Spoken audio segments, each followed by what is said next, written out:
Complaint ಕೂಡ ಕೊಟ್ಟಿದ್ದೀರಾ? ಕೊಟ್ಟಿದ್ದೆ ಕಾಪಿ ಎಲ್ಲ ನೀವು ಬರ್ದಿರೋದು. ಹಂಗೆ ಚಿನ್ನಯ್ಯನ ಕಲ್ಲು ಕಂಪ್ಲೇಂಟ್ ಕೊಡಿಸಿದ್ರೆ ನಿನ್ನೆ ಹೋಗಿದ್ದೀನಿ ಮೇಡಮ್. ನಮ್ಗೆ ಇದ್ರಲ್ಲಿ ನೀವೇನ್ ಬರ್ದಿದ್ದೀರಾ ಅಂದ್ರೆ, ಚಿನ್ನಯ್ಯನ ಯಾರೋ ವಕೀಲರು ನೀವು ಕಳಿಸಿದ್ದು ಅಂತ ಹೋಗಿ ಭೇಟಿಯಾಗಿ ಅವ್ರ ಹತ್ರ ಸಹಿ ಹಾಕ್ಸ್ಕೊಂಡಿದ್ದಾರೆ, ನಿಮ್ಮ ಹತ್ರನು ಸಹಿ ಹಾಕ್ಸ್ಕೊಂಡಿದ್ದಾರೆ. ಆದ್ರೆ ನೀವ್ ಯಾವ್ದು ವಕೀಲರನ್ನ ಕಳಿಸಿಲ್ಲ. ಇಲ್ಲ ಮೇಡಮ್, ಬರ್ದಿರೋದು ನೀವು ಈ ಕಾಪಿಯಲ್ಲಿ. ಮೇಡಮ್ ಏನಾಯ್ತು, ಯಾರು ಬಂದಿದ್ರು, ಏನಾಯ್ತು ಅಂತ? ಯಾರಂತ ಗೊತ್ತಿಲ್ಲ ಮೇಡಮ್. ಅವ್ರು ನಮ್ಮ ಯಜಮಾನ್ರು 4 ದಿನ ಒಂದು ಟೈಮ್, 5 ದಿನ ಒಂದು ಟೈಮ್ ನನಗೆ ಫೋನ್ ಮಾಡ್ತಾರೆ ಮೇಡಮ್. ಜೈಲಿಂದ ಮಾಡ್ತಾರೆ ಮೇಡಮ್. ಅದು ರೂಲ್ಸ್ ಎಲ್ಲರಿಗೂ ಇತ್ತಂತೆ, ಮಾಡ್ತಾರಂತೆ ಮೇಡಮ್. ಅದು ನಂಗೆ ಎಂತ ಸಹ ಅರ್ಥ ಆಗ್ತಿಲ್ಲ. ಏನಾದ್ರೂ ಮಾಡ್ತೀನಿ ನನ್ನ ಕೈಯಲ್ಲಿ, ನಿನ್ನ ಜೊತೆಲಿ ನಾನು 17 ವರ್ಷ ನನ್ನ ಜೀವನ ಮಾಡಿದ್ದೀನಿ. ಮಗನಿದ್ದದ ನಾನು ನಿನ್ನೆ ಹಿಂಗೆ ಬಿಟ್ರೆ ನಿನ್ನ ಜೊತೆಲಿ ಬಾಳ್ತಿದ್ದಕ್ಕೆ ಅರ್ಥನೇ ಇಲ್ದಂಗೆ ಹೋಯ್ತದ. ನನ್ನ ಕೈಯಲ್ಲಿ ಎಷ್ಟು ಆಯ್ತದ ಅಷ್ಟು ಮಾಡ್ತೀನಿ.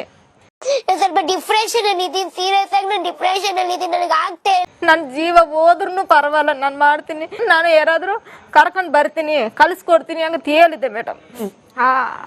ಇವರು ಏನ್ ತಿಳ್ಕೊಂಡಿದ್ದಾರೆ ಮೇಡಮ್, ನಮ್ಮ ಹೆಂಡತಿ ಹಿಂಗೆ ಹೇಳಿದ್ರಲ್ಲ, ಯಾರಾದ್ರೂ ಕಳ್ಸಿರ್ಬೇಕು ಅಂತ ಇವರು ಸೈನ್ ಹಾಕಿದ್ದಾರೆ ಮೇಡಮ್. ಅಂದ್ರೆ ಯಾರೋ ಲಾಯರ್ಸ್ ಹೋಗಿದ್ದಾರೆ ಜೈಲಿಗೆ ಮೀಟ್ ಮಾಡಕ್ಕೆ, ಆದ್ರೆ ಇವ್ರು ಕಳಿಸಿರ್ಬೋದು ಅನ್ಕೊಂಡು ಚಿನ್ನಯ್ಯ ನಮ್ಮ ಯಜಮಾನ್ರು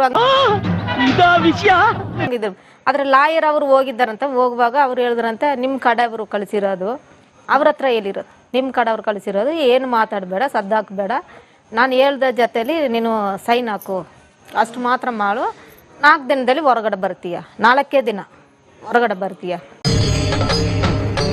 ಇದೆ ಇಲ್ಲೊಂದು ಸಮಸ್ಯೆ ಖಂಡಿತ ಇದೆ ಹಾಗಂತ ಹೇಳಿದ್ರಂತೆ ಮೇಡಮ್. ಇವರು ನಾನೇ ಕಳಿಸಿರೋದಂತ ಇವರು ತಿಳ್ಕೊಂಡಿದ್ದಾರೆ ಮೇಡಮ್. ಆದ್ರೆ ನಿಮ್ ಕಡೆ ಅವ್ರು ಹೇಗಂತ ಹೇಳುವಾಗ ನಾನು ತಿಳ್ಕೊಂಡ್ರಂತ ಮೇಡಮ್ ಹಾಕಿದ್ದಾರೆ ಮೇಡಮ್. ಯಾರಂತ ಇದು ಯಾರು ಮೇಡಮ್ ಕಳಿಸಿರ್ತಾರೆ? ಚಿನ್ನಯ್ಯ ಜಾಸ್ತಿ ದಿನ ಜೈಲಲ್ಲಿ ಇದ್ರೆ ಎಲ್ಲಿ ಎಲ್ಲ ನಿಜ ಆಚೆ ಬಂದ್ಬಿಡುತ್ತೆ ಅಂತ ಹೇಳಿ ಇವರೇ ಯಾರನ್ನೋ ವಕೀಲರನ್ನ ಕಳಿಸಿದ್ದಾರೆ ಮೇಡಮ್. ಕಳಿಸಿದ್ರೆ ಮತ್ತೆ ಇದು ಈ ಕಡೆ ಮಾತಾಡಿದ್ರೆ ಸ್ವಲ್ಪ ಇವ್ರಿಗೂ ಜೀವ ಬರ್ತದಲ್ಲ ಮೇಡಮ್. ಇವಾಗ ತುಂಬಾ ಇದಾಗಿದ್ದದ ಮೇಡಮ್. ಹೊರಗಡೆ ಇದ್ದುಕೊಂಡೇ ವಕೀಲೆಲ್ಲ ಮಾಡ್ಕೊಂಡು ಜಾಮೀನು ತೆಗಿತಾ ಇದ್ದಾರೆ ಮೇಡಮ್. ಅವಾಗ ದುಡ್ಡು ಕಾಸಿದ್ರೆ ಏನ್ ಬೇಕಾದ್ರೂ ಮಾಡ್ಬೇಕ ಮೇಡಮ್. ಗವರ್ಮೆಂಟ್ ಅವರು ಅದಕ್ಕೆಲ್ಲ ಇದು ಮಾಡ್ತಾರೆ ಮೇಡಮ್. ಬಡವರಿಗೆ ಏನ್ ನ್ಯಾಯ ಅಲ್ವಾ ಮೇಡಮ್? ನಾನು ಬಡವ ನೊಂದಿದ್ದೇನೆ. ಮೊನ್ನೆನೇ ಅವರು ಫೋನ್ ನಂಬರ್ ಹುಡುಕಿರೋದು ಮೇಡಮ್. ಗವರ್ಮೆಂಟ್ ವಕೀಲ ಯಾರಂತೆ ನಮ್ಗೆ ಗೊತ್ತಿಲ್ಲ ಮೇಡಮ್. ಆವಾಗ ನಾನು ಹೇಳುವಾಗ ನೀವೇ ಕಳಿಸಿದ್ರಂತಲ್ಲಮ್ಮ ಹಾಗಂತ ಹೇಳಿದ್ರು. ಇಲ್ಲ ಸರ್, ನಾವು ಕಳಿಸಿಲ್ಲ ಸರ್, ಯಾರಂತೆ ನಮಗೆ ಗೊತ್ತಿಲ್ಲ ಸರ್, ನೀವೇ ಕೇಳಬೇಕು. ಜೈಲಲ್ಲಿ ಹೋಗಿ ಹೆಂಗ್ ಬಂದ್ರು, ಹೆಂಗ್ ಕೈಯಲ್ಲಿ ತೀಸ್ಕೊಂಡು ಹೋದ್ರು ನೀವು ಕೇಳಬೇಕು ಸರ್. ನಮ್ಮ ಹತ್ರ ಕೇಳಿದ್ರೆ ನಮ್ಗೆ ಹೆಂಗ್ ಗೊತ್ತಾಯ್ತದ ಸರ್ ಹಾಗಂತ ನಾನು ಕೇಳಿದೆ. ಇಲ್ಲ ನೀವು ಕಳಿಸಿದ್ದೀರಿ ಅಂತೆ, ಹಂಗೆ ಹೆಂಗಂತ ಹೇಳಿದ್ರು. ಇಲ್ಲ ಸರ್, ನಾವು ಕಳಿಸಿಲ್ಲ.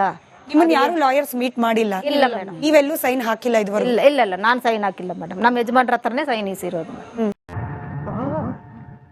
ಎಲ್ರೂ 10 ಸೆಕೆಂಡ್ ಮೌನಾಚರಣೆ ಮಾಡೋಣ. ಅದು ಮತ್ತೆ ಬಂದು ಬರೆದು ಕೊಡ್ಬೇಕು, ನೀನು ನಿಮ್ಮ ಯಜಮಾನ್ರು ಬರೆದು ಕೊಡ್ಬೇಕು. ನಾವು ಕಳಿಸಿಲ್ಲ, ಅವ್ರಿಗೆ ನಮ್ಗೆ ಏನು ಸಂಬಂಧ ಇಲ್ಲ, ನಮ್ಗೆ ಗವರ್ಮೆಂಟ್ ಲಾ ಇರ್ದಾರ ಅಂತ ಬರೆದು ಕೊಡ್ಬೇಕು ಅಂತ ಹೇಳಿದ್ರು ಮೇಡಮ್. ನೀವು ಇದನ್ನ ಬರ್ದಿದ್ದೀರಾ? ಚಿನ್ನಯ್ಯ ಕೂಡ ಬರ್ದ್ಬಿಟ್ಟು ಇನ್ನೊಂದು ಸಪರೇಟ್ ಆಗಿ ನನ್ಗೆ ಯಾರೋ ಸುಳ್ಳು ಹೇಳ್ಬಿಟ್ಟು ಬಂದ್ಬಿಟ್ಟು ಈ ಲೆಟರ್ ಅಲ್ಲಿ ಬರ್ದಿರೋದು ಬೇಸಿಕಲಿ ನಮ್ಮ ಹೆಂಡತಿ ಕಳಿಸಿದ್ರು ಅಂತ ಯಾರೋ ಬಂದ್ಬಿಟ್ಟು ನನ್ನ ಹತ್ರ ಸೈನ್ ಹಾಕ್ಸ್ಕೊಂಡು ಹೋದ್ರು. ಆದ್ರೆ ನಾನ್ ಸೈನ್ ಹಾಕಿದೀನಿ ಅಂತ ಹೇಳಿ ಯಾರು ವಕೀಲರು ಬಂದ್ರೆ ಅವ್ರಿಗೆ ಅವಕಾಶ ಮಾಡ್ಕೊಡ್ಬಾರ್ದು ಅಂತ ಹೇಳಿ ಕೇಂದ್ರ ಕಾರಾಗೃಹ ಇಲಾಖೆ ಅಧಿಕಾರಿಗಳಿಗೆ ಚಿನ್ನಯ್ಯ ಸೈನ್ ಹಾಕಿ ಇದು ಜೈಲಿಂದಾನೇ ಬರ್ದ್ ಕೊಟ್ಟಿರೋ ಲೆಟರ್. ನಮಗೆಲ್ಲ ಗೊತ್ತಾಗೋಯ್ತು. ಅಪ್ಪಿ ಇದು ಯಾವ್ದೋ flash back rebel star Ambareesh ಹಳೇದು, ಅಕ್ಕಿಲ್ಲ ಬೆಳೆ ಇಲ್ಲ ಚಕ್ರ ಕತೆ ಇದ್ದಂಗಿದೆಯಲ್ಲಪ್ಪಿ.